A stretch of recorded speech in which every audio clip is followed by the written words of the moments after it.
Well, hello, our fellow friends, our fellow neighbors, and our fellow shining stars. Our next trolley stop is here, and our next trolley stop is now. Welcome back to another all new episode of PR from the Heart's children's book spotlight series.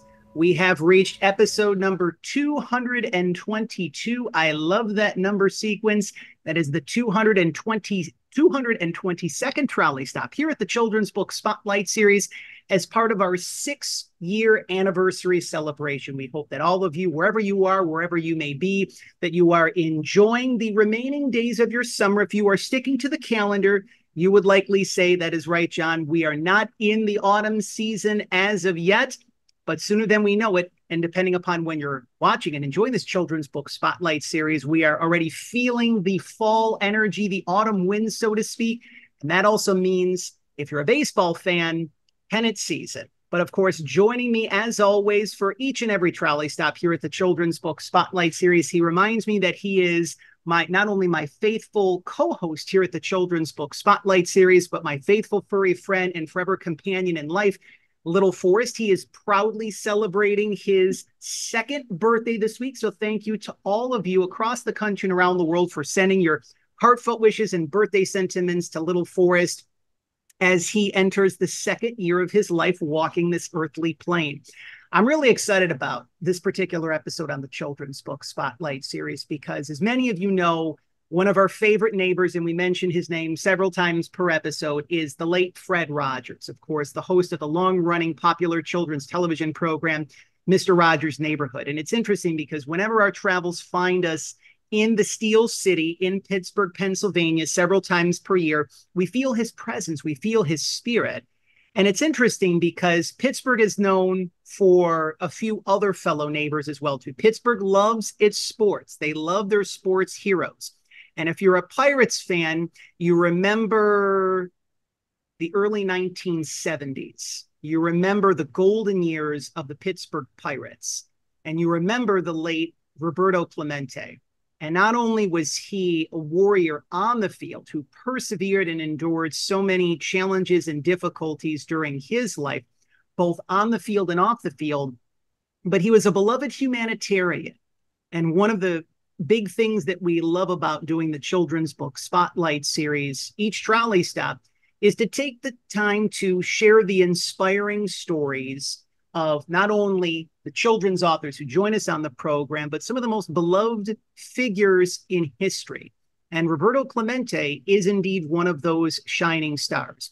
And leave it to a brand new children's book to help us. If you're learning about Roberto Clemente for the first time, if you say, I'm familiar with who Barry Bonds is, John, and Little Forrest, but I'm not necessarily sure of who Roberto Clemente is.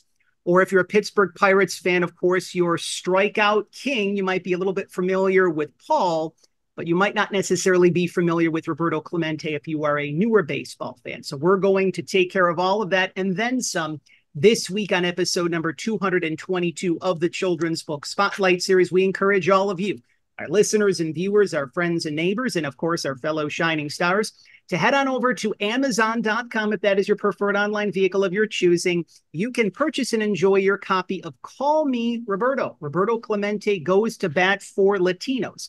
It is now available courtesy of our friends and neighbors at Calkins Creek, Astra Books for young readers. One of the many ways that you can pledge your support for Nathalie Alonso, who is our featured guest here on episode number 222 of the Children's Book Spotlight Series, is to leave a 5-star review for Call Me Roberto that lets her know that she's doing wonderful and much needed work for children, parents, families, educators, and for those who love great children's books. If you are a baseball fan, you are familiar with her work on MLB.com. She's an MLB.com journalist, and her schedule is pretty full. So not only is she joining us here on the Children's Book Spotlight Series here this week, she also moved into a new home. Congratulations on that, Nathalie, as well, too. So this is really one of the most exciting times in your life.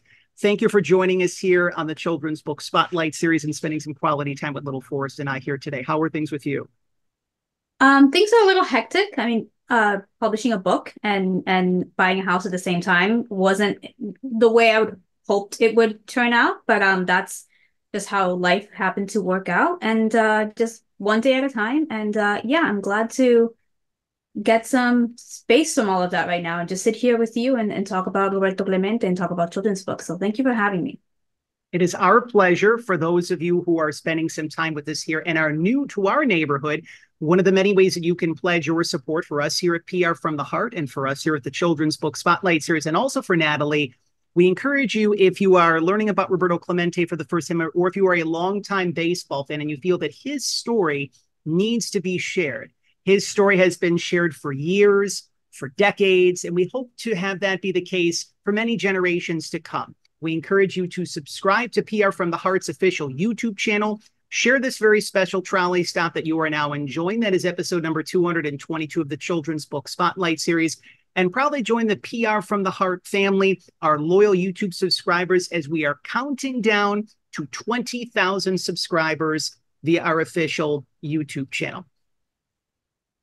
The city of Pittsburgh holds a very special place in my heart, especially because of Mr. Rogers. It's so interesting because anytime I go to Pittsburgh, like people always ask me, like, what's there in Pittsburgh, John? Right? Like, you could go to, Maui, or you could go to so many other tropical places, but there's something about Pittsburgh. And in the process, there's something about Roberto Clemente. Now, before we talk about his journey, one of the things that we love to do here at the Children's Book Spotlight Series, Nathalie, is we're very big on origin stories. And the cool thing about the Children's Book Spotlight Series, there's always multiple origin stories. And in this particular episode, there's 3 origin stories. There's the story of Roberto Clemente. There is the story of the creation of Call Me Roberto. But let's start off with yourself, because for those of our listeners and viewers, whether it be parents, grandparents, educators, librarians, who are learning about you and where your journey began, could you share with us where it all began for you, especially with your connection to baseball? Because I can tell from researching your work and learning more a little bit about you, the fact that you're very passionate about the game and passionate about being a custodian for the game. So could you share with us really where it all began for you and when you knew that baseball was going to be a part of your journey? Yeah, so I've been a baseball fan, I would say probably around the age of 10 or so. My family is from Cuba. So my grandmother was a big baseball fan in Cuba, and she came to the United States, brought her family here in 1966. And she moved to Queens, which is where I was born and where I currently live. And the Queens did have a baseball team in 1966. That was the New York Mets, but that was a 4-year-old franchise. She really wasn't familiar with the New York Mets. But being a baseball fan in Cuba, the legendary New York Yankees was a team she knew. The Yankees being an international brand, for so many decades now. So she became a Yankees fan. And as I got older, I started watching games with her, and that's kind of where my interest in baseball came from. And it's interesting because people think that I like sports or that I understand sports. I don't. I understand and like one sport, and that is baseball. You take me out of baseball, I am completely lost. So just FYI.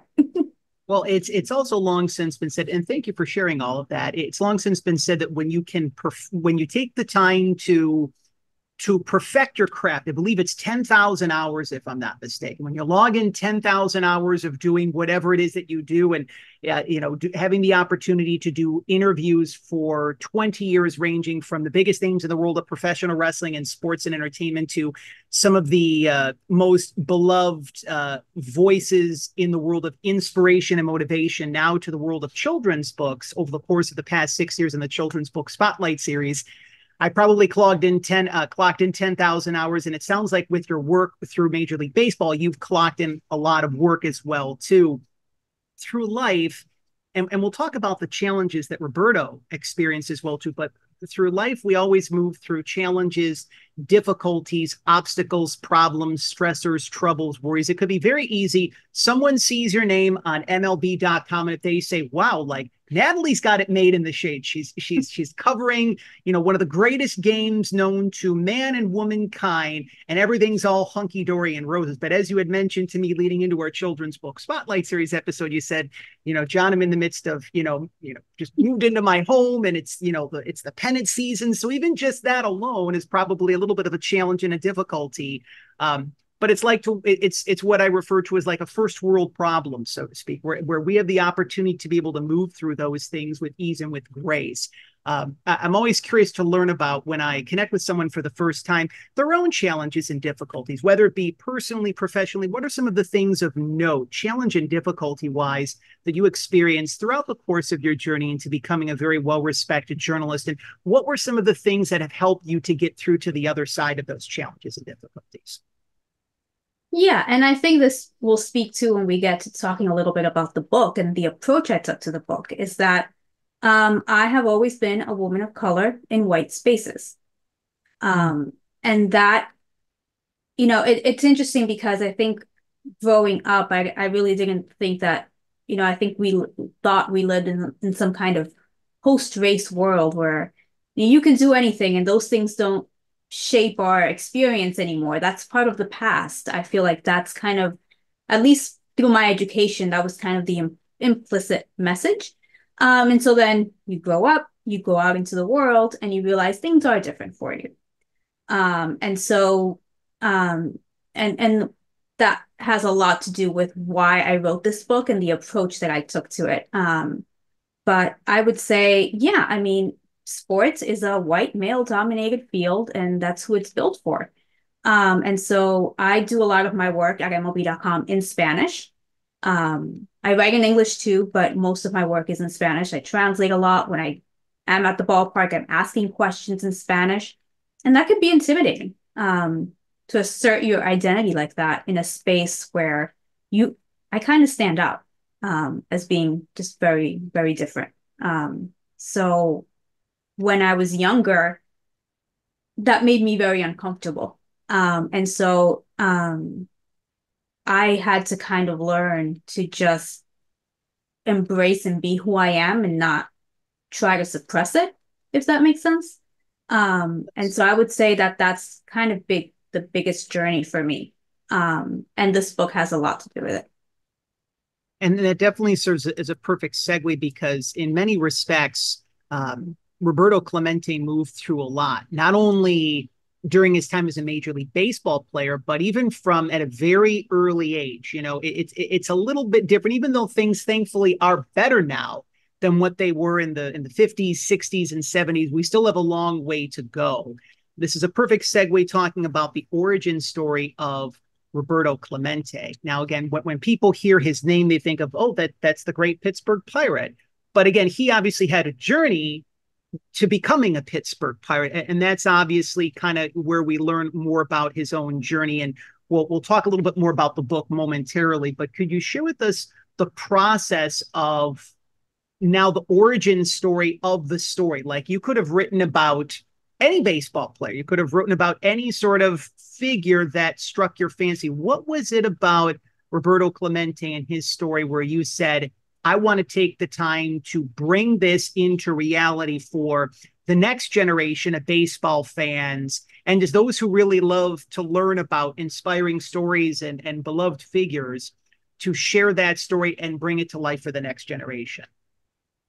Yeah, so I mean, I've been familiar with his name since forever, just being a baseball fan. I knew who Roberto Clemente was, but I felt like the thing that most people knew about him, if you weren't a big baseball fan, most people know him as that player who died in the plane crash. For those of those who don't know, Roberto Clemente died at the age of 38, December 31st, 1972. He was on his way to Nicaragua to deliver supplies to earthquake victims. And I think that the way that he died was so shocking. I mean, it's the circumstances, all of it is just so shocking that I think it overshadowed a lot of his life. And so that was kind of the version of his story that I knew. And then grew up, start working in baseball, spent more time around Puerto Rican players. And I came to understand that what makes him a hero to so many people, not just in baseball, but in Puerto Rico in general. What makes him such an icon has less to do with even his baseball talent, as talented as he was, or the fact that he died in this way, but the fact that he stood up to bigotry and racism throughout his entire career. He never let anyone erase who he was. And I felt that that's not a side of his legacy that we, and I say here in, the States in an American context, because again, in Puerto Rico, this is who he is. And that's why he's revered.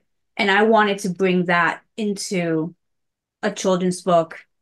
I wrote it in both languages, but I felt that that angle was something that was not on the market. It was missing that conversation. And so, again, that really spoke to me. What I was just telling you about my own experience. And so it resonated with me. And that's when I knew that this was the book and this was the approach. And before we actually dive into the story, being able to team up with award-winning illustrator Rudy Gutierrez, you guys have officially launched the book. You've had the chance to be able to connect and see people's reactions. Rudy is very well respected in the world of children's literature. And again, for those who have been with the Children's Book Spotlight series since day one, most of our listeners and viewers, our friends and neighbors, and our fellow shining stars know that when an author and an illustrator are teamed up, the author really has to trust the fact that the illustrator is like their second heart, their third ear, so to speak, that the vision that you have of the story will be encapsulated through the brushstrokes, the artwork, the illustrations of the illustrator. Could you share this a little bit about how you and Rudy became connected and how the whole journey of all of this came to form and shape? Because again, I can just tell that this is, you may hear the term passion project very repeatedly, but this is something that you both believe in, and it's literally as if the two of you were destined to come together to share this story with the world. I like to think that, yeah. So as most people who are familiar with the industry might know, but in case some viewers or listeners don't, as the author, I don't choose the illustrator. That's up to the publisher. And so that can go so many different ways, right? And I just feel so fortunate that, they chose Rudy and that Rudy chose to take on this project. So my family is from Cuba. So I'm Latina. I'm not Puerto Rican, and Rudy is. And that was really important to me. I wanted that to bring in, because there are a lot of similarities between the Caribbean cultures, and there's certainly we can all, there's a shared sense of identity to some extent, but we're also distinct cultures. And he brought so much just authentic Puerto Rican iconography in the book. I can point it out later, but there's all these little details that I can't imagine. I've said this to him so many times. I can't imagine this book in anybody else's hands. It just worked out so perfectly. And we were in sync when I first saw the first sketches, like I have zero feedback. I have nothing to say, because we were just so in sync without having spoken at all. All communication through the editor and the art director. And so, and I don't take that for granted, because that's not a guarantee that you're going to have. Right. Agreed. So, yeah, I'm so fortunate. The book was in great hands, and yeah, he crushed it. He did, and that is a baseball reference right there, right? The fact that he really hit a home run, and even in many respects, the both of you hit a grand slam together. And he shares this beautifully in some of the illustration, in some of the information that the team at Astra Kids had sent on over to me. I saw the pride, respect, dignity, truth, and righteousness that I knew represented Roberto Clemente after reading the words of your manuscript. I knew that I was indeed receiving a gift. It was a huge honor to put art to her words and to the life of this great man, with the hope that the book will be a gift to everyone and to the memory of Roberto Clemente. So it's just so beautiful how all of this is coming to fruition. We hope that all of you are enjoying episode number 222 of the Children's Book Spotlight series. We hope that all of you are enjoying, or if you haven't had the chance to enjoy yet, Call Me Roberto. It is now available joining us here as our featured guest here on episode number 222 of the Children's Book Spotlight series, MLB.com journalist and the author, the co-creator of Call Me Roberto, Nathalie Alonso. We encourage all of you, our listeners and viewers, our friends and neighbors, and of course, our fellow shining stars, you can head on over to Amazon.com if that is your preferred online vehicle of your choosing. You can leave a 5-star review for Call Me Roberto. That's just one of the many ways that you can pledge your support for Nathalie, to let her know that she's doing wonderful and much needed work for children, parents, families, educators, and for those who love great children's books. Also, as well, too, if you head on over to your favorite local library, your favorite children's or independent bookstore, and they do not stock their copies of Call Me Roberto, make that kind recommendation. This is what we like to refer to as the tip of the cap here at the Children's Book Spotlight series, Nathalie. Let them know that you heard about Call Me Roberto right here as part of the 6-year anniversary celebration of the Children's Book Spotlight series. To be precise, our 222nd trolley stop. One of the things that we also love to do here at the Children's Book Spotlight series, we don't love to give away the whole kit and caboodle. That's a way of saying we don't like to kind of give away like the full book in its entirety, so to speak.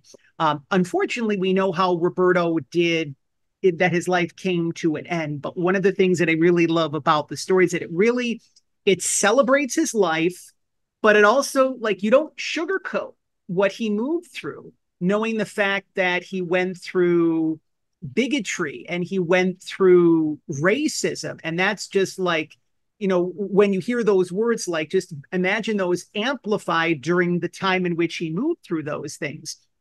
Could you share with us, for those who are learning about Roberto's journey for the first time and learning about the story for the first time, what they will be able to learn about, and not even just learn about, but feel? Because there's something about Roberto's journey, being a baseball player, being a humanitarian. Like, I was able to feel his presence. I was able to feel his spirit, knowing the fact that he loved playing baseball, but at the same point in time, he wasn't feeling respected. He was feeling disrespected by even people in his own city. And I was able to kind of feel what he was moving through. Could you share this a little bit more about Roberto's journey and what not only children, but also adults and baseball fans, and as we like to refer to as those who love great children's books, will be able to learn about and enjoy when they connect with Roberto's story, his journey, and Call Me Roberto?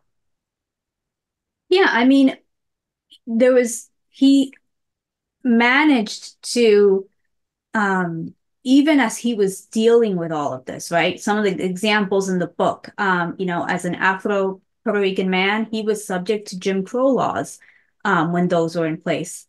One of the things that struck me as a journalist is the way he was quoted in newspapers using phonetic spelling. So H-E-E-T, heat, instead of hit, which just as a journalist today, that is completely unethical, to quote someone like that, basically being mocked for his accent.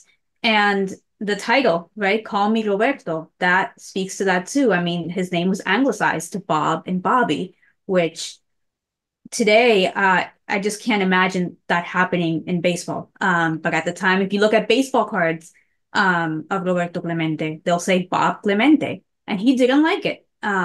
It wasn't his name, and it was erasure of who he was. And so all of that is, as you said, he's facing all of that, standing up to all of that, and somehow he's blossoming into this one of the best baseball players of all time, one of the greats, and one of the most, to get into the argument of who's the best player of all time, very complicated, but definitely I would say one of the best well-rounded players, right? Defense, can hit for power, speed, his throwing arm in right field was and is legendary. So he managed to, the way I see it, is channel all of that he was going through and channel that on the field.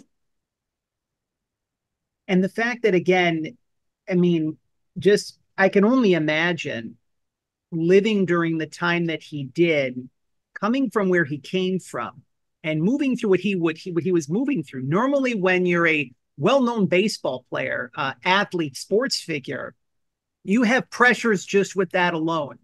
And then there were just the pressures of daily life. And then it's the time in which that you were living in as well, too. And I mean, I have a feeling that if Roberto's life didn't end so tragically, he would have continued to have done amazing things both on the field and off. Learning more about Roberto, I mean, I can only imagine that there's additional research that you did about him. What were some of the things that you learned about not even just his career but his life that really, when you said, like, this really made this man, this soul, stand out in a very impactful way, that he really stood out amongst the pack? What were just maybe one or two of the things that really you learned that you said, this man isn't just the typical man that's trying to help people, he's all that and then some? Yeah, I mean, even before I wrote the book, and this was kind of, I wouldn't call it research necessarily, but just something I came across and became a very important part of the book, is when he addressed his parents in Spanish on national television after being named the 1971 World Series MVP. And he's being interviewed, and he just says, "Before I say anything in English, I want to say something, and to my family in Spanish." And yeah, I mean, to me, that was someone, as I mentioned earlier, who always felt uncomfortable early on in my career speaking Spanish in these professional settings. I mean, that was really validating and powerful, right? And um, someone who'd been ridiculed for his accent his whole career. And he starts the quote. He says, "En el día más grande de mi vida," on the biggest day of my life. Um, and he says this in Spanish. And on the biggest day of his life, he chose to remind the world that he was Puerto Rican. And so to me, that's one of the things that really just made him stand out. And I know that moment resonates to this day in Puerto Rico. And I would say, it's interesting because, I did all the research and the book was written, and then I had a chance to interview some of his contemporaries for other things, for other stories I got done for MLB.com, that even though I didn't have them as part of my research initially, the book was done, but they corroborated a lot of what was in the book and made me very at peace with what I'd written. One of those figures was Manny Sanguillen, another figure who Pittsburgh baseball fans will recognize. It was Roberto's teammate. And they had an incredible bonds. Manny Sanguillen is from Panama, but also Afro-Latino.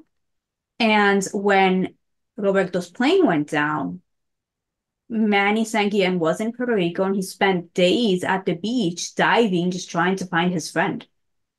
And that's, I wrote a story about that for MLB.com, and I got a chance to talk to Manny and ask him what that was like, because I can't imagine, as devastating as it was for baseball, for Puerto Rico as an island, what was it like for the people closest to him? It was just the heartache. And part of the reason Manny Sanguillen is out there diving, trying to find his friend, is because of how much Roberto Clemente stood up for players like Manny Sanguillen, how much they respected him. That was his mentor. And so those are things that kind of bookended the writing of the book, right? Because I discovered that video of him before writing it, and then I got to speak to someone like Manny Sanguillen afterwards. I also had a brief conversation with, you see the book behind me, Felipe Alou, another legend in his own right, Dominican, Afro-Latino. And former manager of the Montreal Expos. Yes. Who might have won a World Series in 1994 had it not been for the strike. Right. Yep. Yeah. And, he has an entire chapter in that book, in his autobiography, devoted to Roberto Clemente. And it's everything, we've been talking about here. So again, just kind of reinforcement, corroboration that I'd taken a piece that I felt taken the right approach to the book. Because who better to hear all these things from? You can research them, right, and read them in a book, but to hear them from his contemporaries, his friends, that was really important to me.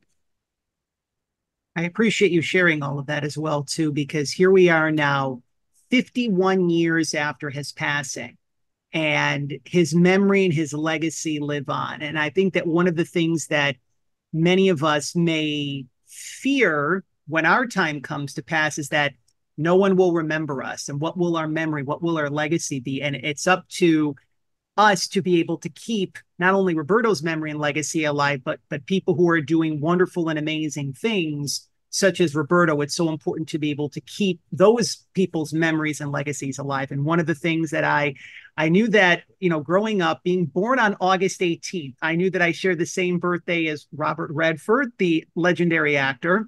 The former star of The Cosby Show, Malcolm Jamal Warner, also celebrates my birthday, but I did not know until reading your book that Roberto shares the same birthday as me. So we're both Leos, needless to say. We're beginning to wind down our time with our featured guest here on episode number 222 of the Children's Book Spotlight series, MLB.com journalist and the co-creator of the new children's book, Call Me Roberto. Roberto Clemente Goes to Bat for Latinos, Nathalie Alonso. The illustrations, beautifully done by Caldecott honor winner Rudy Gutierrez. We encourage all of you, our listeners and viewers, our friends and neighbors, and of course, our fellow shining stars, to head on over to Amazon.com if that's your preferred online vehicle of your choosing. You can purchase and enjoy your copy of Call Me Roberto, whether it be during the pennant race, whether it be during the World Series, whether it be during the offseason or spring training, or anywhere in between, whenever you happen to be watching and enjoying episode number 222 of the Children's Book Spotlight series. One of the many ways you can pledge your support for Nathalie is by leaving a 5-star review on Amazon that lets her know that she's doing wonderful and much needed work for children, parents, families, educators, and for those who love great children's books. You can also head on over to Nathalie's official website, which we have included in the description below as well, too, for all of you who enjoy children's books as well, too, and you happen to go to your favorite local library, your favorite children's or independent bookstore, and they do not stock their copies of Call Me Roberto, make that kind recommendation. Let them know that you heard about it right here on episode number 222 of the Children's Book Spotlight series as part of our 6-year anniversary celebration. And keep the conversation going post-Children's Book Spotlight series. Stay connected with Nathalie, all the amazing work that she's doing for MLB.com through her official social media platforms. We've included those in the description below. Undoubtedly, life is a teacher. We learn things each and every day, and relationships are our biggest and best assignments. And when we meet people, we learn so much about life. We learn so much about ourselves. I'm curious, and this is a double question. What did Roberto Clemente, what did he teach you about yourself and life? And what has the process of writing, co-creating this book, bringing it into being, what has Call Me Roberto taught you about yourself and taught you about life? Yeah, I think the biggest thing, the overarching theme of the book is that he refused to be erased. He succeeded being who he was, not denying who he was, not, looking the other way when these things happened. And I think that's the biggest lesson. I wrote, I'm not sure, there was a letter that I wrote that went out with some copies of the book, and I said, success comes when you embrace who you are, when you lean into who you are. And I learned that over the course of my career. I've been at MLB.com. It'll be 18 years this week. And so when I reflect on the best stories that I've done, the work that I'm proudest, it always came when I leaned into who I was, as opposed to trying to suppress it or be something that I'm not. The best relationships I've developed in the game come from being authentic. I think that's the word that I've been searching for this whole time, authentic. And that's who he was. And I think that's the biggest lesson. He didn't tone down his game when, people called him a show off. The media said something that he found offensive. He told them. And so not being afraid to stand up for yourself when you have to. that's okay. Um, and call injustice by what it is. And so I think those are the biggest takeaways for me, and what I hope will be the takeaways, most importantly, for young readers. And Roberto was definitely not shy of being his authentic self. He embraced who he was. If there was someone who didn't necessarily agree with him or what he was doing, it really feels like his heart was in the right place. He wanted to be able to be a great baseball player while also helping people. And this is one of the things that I feel also, makes him such a legend and a beloved figure, not only in Puerto Rico, but also just in the annals of time and history when someone would end up transitioning as the result of a plane crash, delivering, supplies and trying to help your fellow neighbors. That really puts things in perspective. But again, his memory and his legacy lives on. And one of the things that I'm also excited about, as I had mentioned in the PR from the Heart Green Room, and we're super excited about this, one of our dear friends, fellow neighbors, longtime colleagues and clients, John Parr, one of our favorite shining stars in the world of children's literature. The two of you are going to be teaming up on a project that is going to be coming to fruition very soon. One of the things also, for those who have been watching the Children's Book Spotlight series since day one, we're always about enjoying the present moment and the now, hence Call Me Roberto. But sooner than we know it, a few trolley stops from now, there's a beautiful project that you're co-creating about the legendary, iconic Los Angeles Dodgers pitcher, Fernando Valenzuela. Now, again, we're not going to give away the whole kit and caboodle here on the Children's Book Spotlight series, but can you share with us what that's like for you? Because just as Roberto Clemente was an amazing figure in the annals of baseball history, if you were a Dodgers fan, a Major League Baseball fan, or just, a kid of the 80s like I was, you remember Fernando Mania. So could you share this a little bit about what people will be able to enjoy when that book does come out? And I know you just mentioned you had the opportunity to meet John just for the first time, literally just a few days ago. Yes, so I've been very lucky with the illustrator, choices that the publisher made. I mean, John is from Southern California, grew up a Dodgers fan. He came to Rudy and I's launch events on Sunday wearing his Dodgers t-shirt, which he made sure that we saw. So he is, I think, I can't think of a more perfect person to illustrate a book. It's called Viva Valenzuela.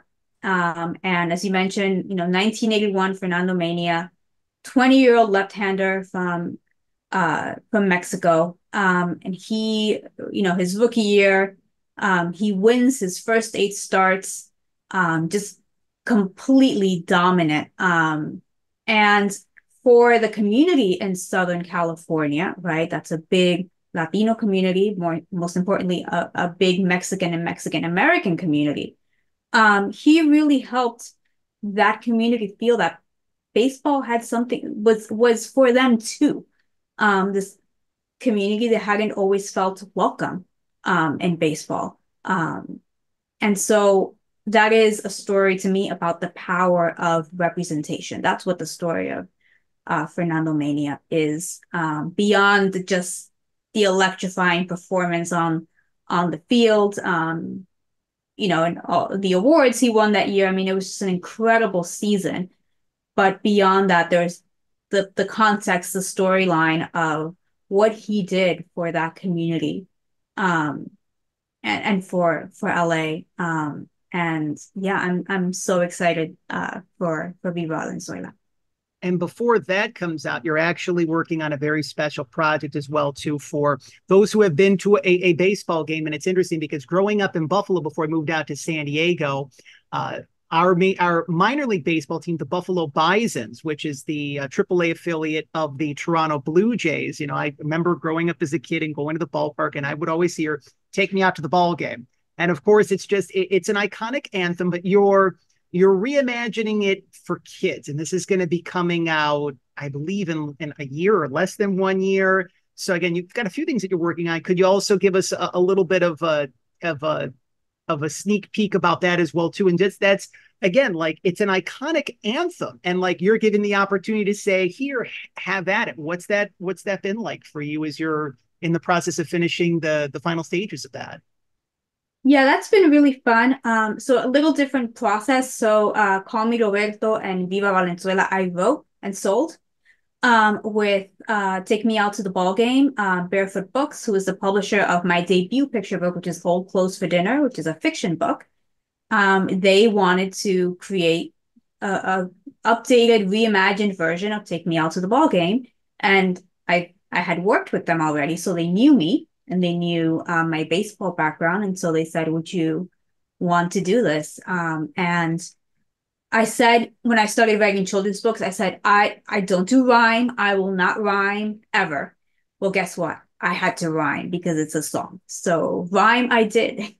And it kind of traces baseball history through the new lyrics, which so it's nonfiction. And so writing nonfiction, rhyming lyrics, that was a challenge. But it's been fun. That's amazing. And it just with all of the projects that you're doing, again, you're introducing children to baseball, new generations. And that's one of the final questions that I wanted to ask for you is knowing the fact that not only you are a trailblazer for girls and young women who want to be able to cover sports, you're helping children learn about baseball, past and present. And this is why I use the term you're a custodian of the game.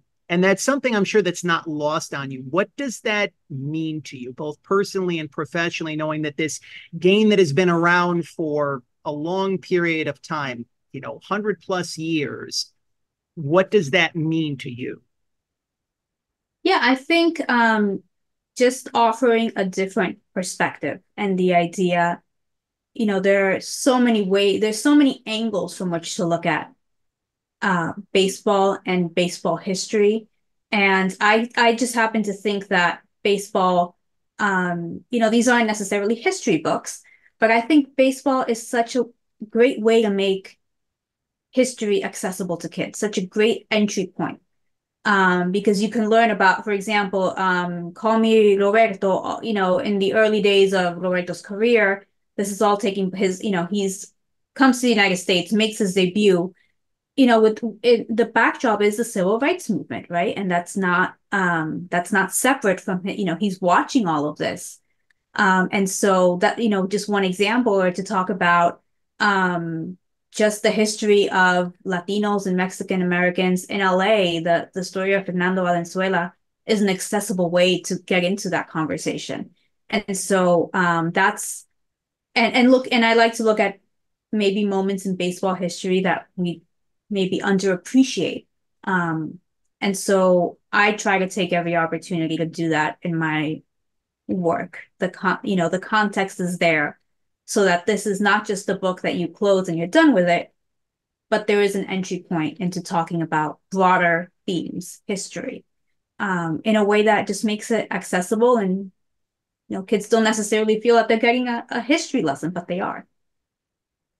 And that's amazing too, knowing the fact that you're sharing the indelible impacts of others while also blazing your own trail in a super grounded, humble way, which is also one of the reasons why I also love your work as well too. The two ways that we always close out every children's book spotlight series, as I mentioned, one of Pittsburgh's other beloved neighbors, in addition to Roberto Clemente, we always remember the late Fred Rogers. We feel his presence and his spirit on every children's book spotlight series.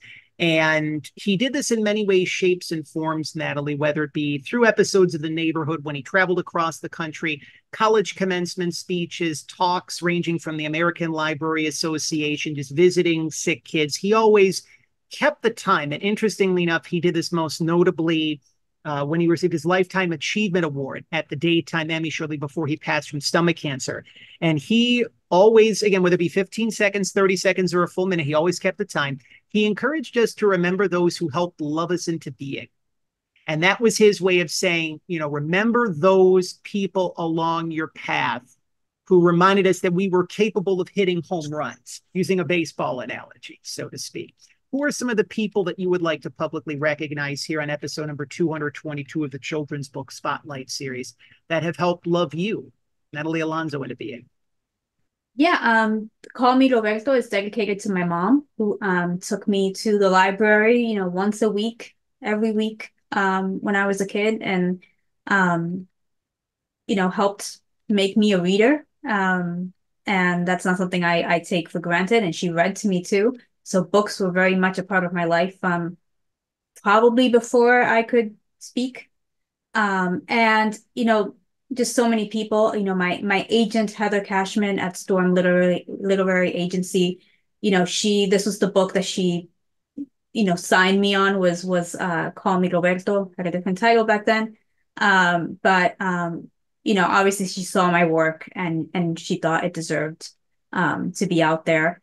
The Highlights Foundation, in Eastern Pennsylvania, highlights, the magazine that kids might see at the doctor's office or the dentist's office.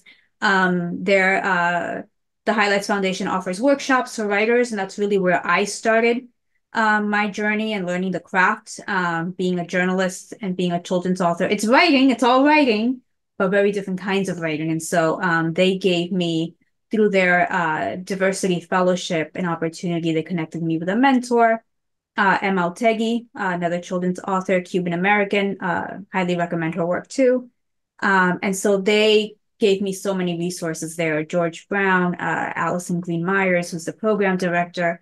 I mean, I could name the entire staff of the Highlights Foundation. I won't, but just a magical place, a wonderful place. And I wouldn't be sitting here talking with you if they hadn't given me all of those resources. And I would say Leah Henderson, another children's author who she was on the faculty of one of those first Highlights Foundation workshops that I went to, and I handed her this horrific draft. She won't admit it, but it was awful. I mean, it's one of the most awful. Like, I don't know how I had the guts to show this draft to her and say this is a picture book. And she looked at it, and she still gave me all of this feedback. And then she reached out a year later and said, "Hey, I think you should apply for this fellowship." And she saw something in me that I really didn't see and I'm not just saying that, it's a little cliche, but she really saw something in me that if I had looked at that draft, someone had handed me that draft, I would have said, "What? Good luck." But she definitely saw past the rough first draft. Yeah. And making a book, publishing is, there's so many people involved, and I could sit here for hours and tell you about my editor, Carolyn Yoder, who believed in the story, and the art director who worked with Rudy. I mean, we could just go on. And I think it's important for people to know that too.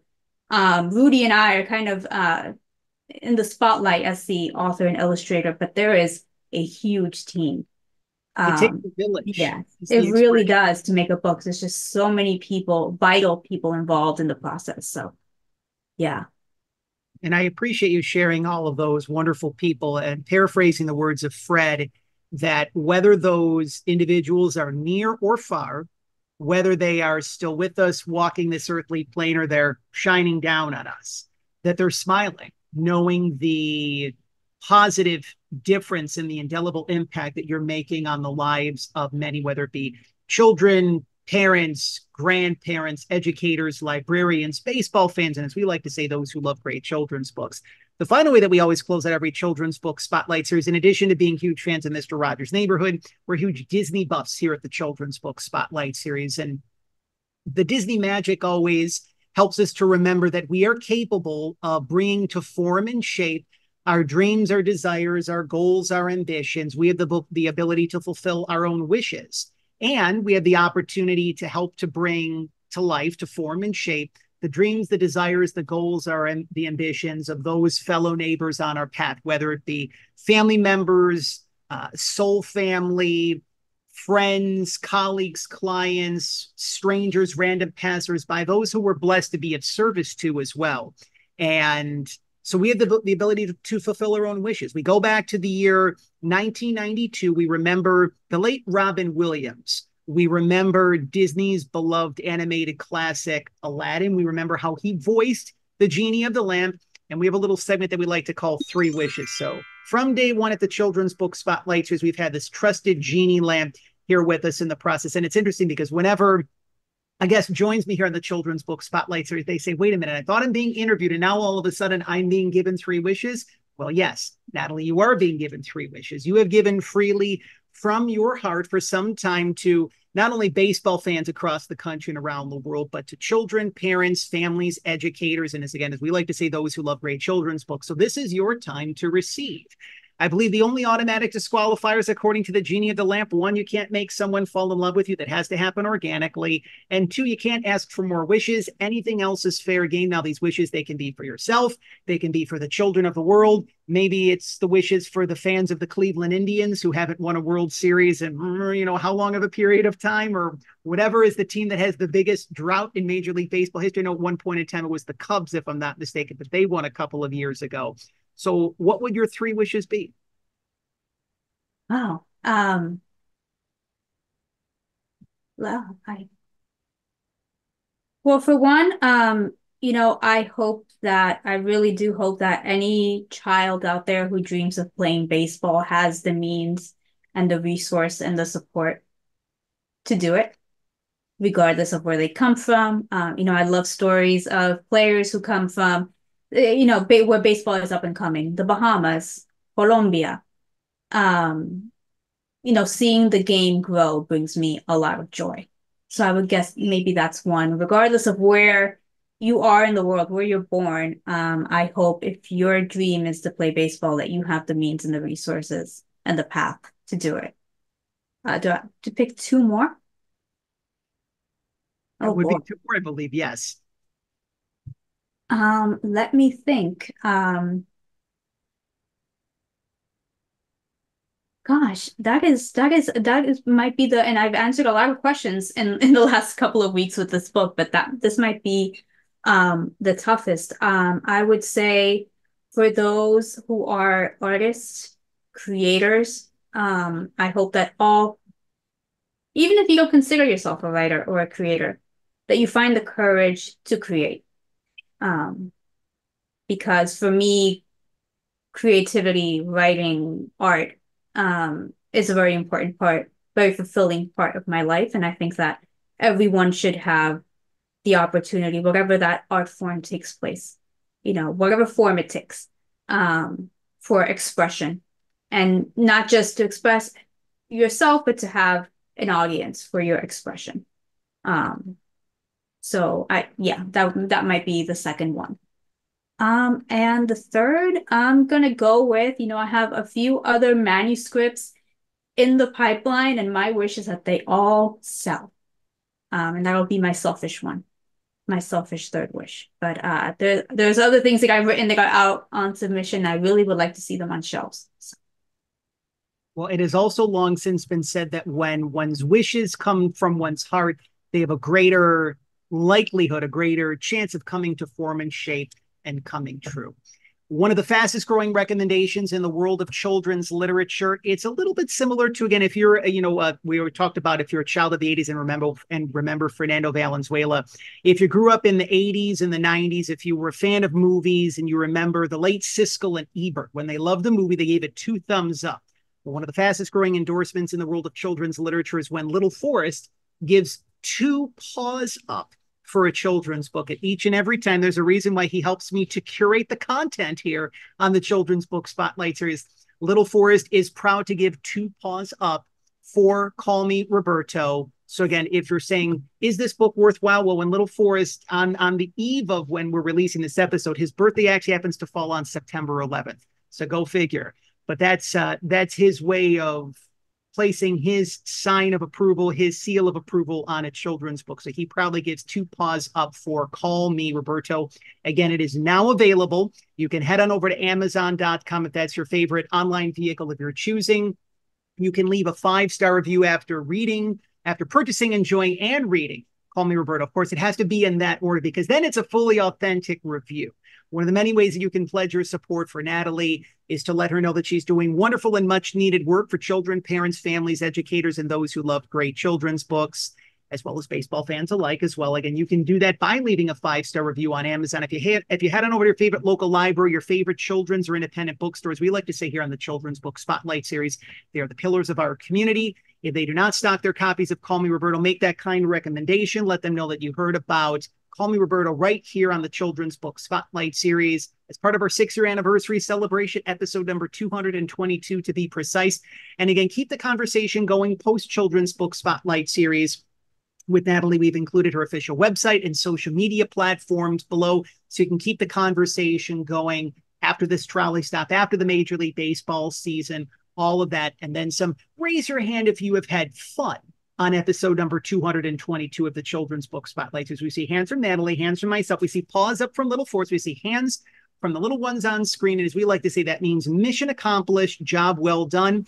But when we hear the trolley, that means that it is time to go. That's another Pittsburgh reference, by the way, and it's another Mr. Rogers reference. But again, when we hear the trolley, that means that it is time to go. But fear not, there are many more magical trolley stops to come, not only as part of our 6-year anniversary celebration of the Children's Book Spotlight series, but then, of course, we continue on. Sooner than we know it, it's going to be the holiday season and then the start of 2025. Where is this life going? Remember to enjoy it each and every day, folks, by the way. So again, if you are a children's author, if you are a middle grade author and would love to share your inspiring story in the release of your brand new children's book, just like Nathalie here did here this week on an all new episode of the Children's Book Spotlight series, if you would like to join us on the program, you can head on over to our official website, prfromtheheart.com, or connect with us via any of our social media platforms that you now see on screen.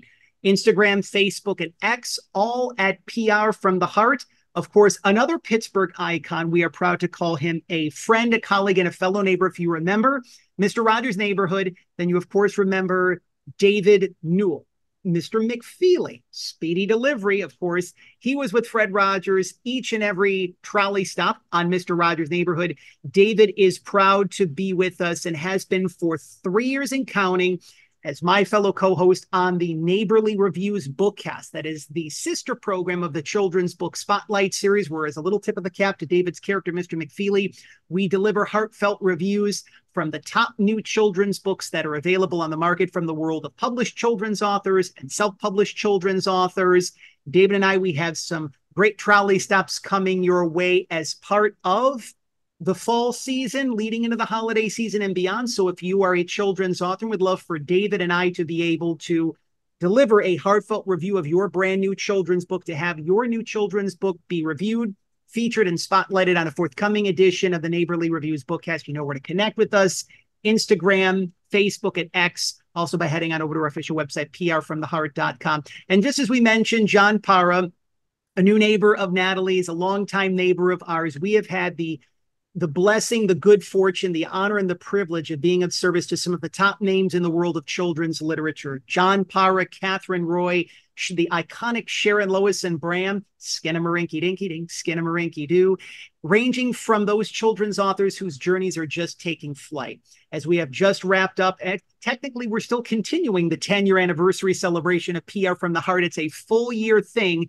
If you are a children's author, published or self-published, and are looking for dedicated PR support to be able to help you share your inspiring story in the release of your brand new children's book, whether it be for the holiday season or for 2025, which is going to be one of the biggest years in history for children's authors and for the world of children's literature, connect with us via our official website, prfromtheheart.com. Schedule your courtesy connection call. Let us see how we can be of service to you. Again, one final time, the book is now available. We thoroughly enjoy it here at the Children's Book Spotlight series, co-created by Caldecott honor winner Rudy Gutierrez, and our guest here, our featured guest on episode number 222 of the Children's Book Spotlight series, Nathalie Alonso. Call Me Roberto. Roberto Clemente Goes to Bat for Latinos. Again, head on over to Amazon.com. Leave that 5-star review if you feel called and guided to do so. You head on over to your favorite local library, your favorite children's or independent bookstore. If they do not stock their copy of Call Me Roberto, make that kind recommendation.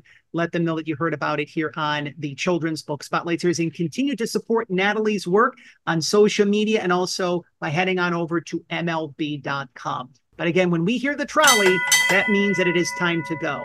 But we want to thank you for your continued support of PR from the Heart, for your continued support of the Children's Book Spotlight series over the past 6 years. It has been our privilege to be able to share some of the inspiring stories from the top names in the world of children's literature.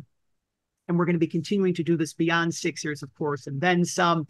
For your continued support of children's authors and illustrators, such as Nathalie, who again are doing wonderful and much needed work for children, parents, families, educators, and for those who love great children's books. But above all else, we want to thank you for helping us to walk home the children of the world. One final time, we felt his presence and his spirit throughout the course of this trolley stop, just as we always do here on every episode of the Children's Book Spotlight series. We connect again with the presence and the spirit of Mr. Rogers. Did you know that Fred Rogers weighed 143 pounds for his entire natural adult life? You might be saying, Nathalie, John, why is John bringing that up? Well, there's a reason for that, because in many respects, in his own private numerology, Mr. Rogers helped us to remember how loved and how special that we were. He did it through his time on the neighborhood, and he did it through his own earthly weight.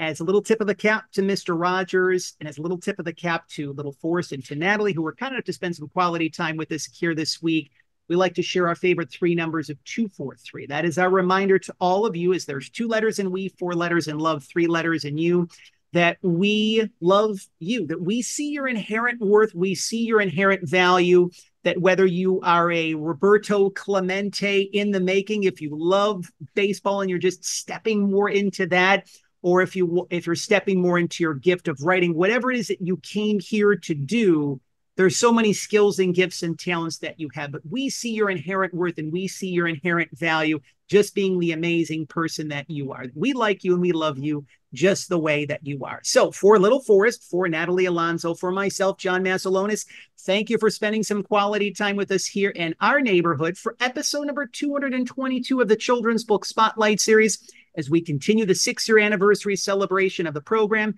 thank you for helping us to walk home the children of the world, our fellow friends, our fellow neighbors, and our fellow shining stars. Goodbye for now.